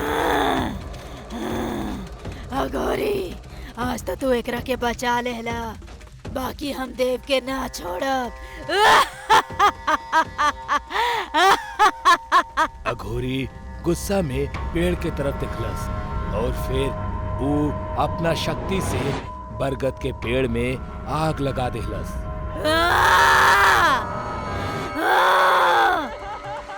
पेड़ के जल्ला पे चुड़ैलन और प्रेतन के चिल्लाए के आवाज आवे लागल। देव, ये सब तो खुद कैले रहला ना। ओ दिन तू उ काला जादूगर के पास जाइता और ना ही ये चुड़ैल तोहरा पीछे लागत। इंसान अपना लोभ और स्वार्थ के खातिर काला जादू के इस्तेमाल तो कर लेवेला, पर उहे काला जादू ओकर पतन के कारण बन जाला। अब अहिनो वक्त बा, सुधर जा। ई बार हम तोरा के बचा लेनी, पर हर बार ना आइब। घर जा और जो कुछ भी तोरा लगे बा उहे में खुश रहा। ज्यादा के लालच मत करा।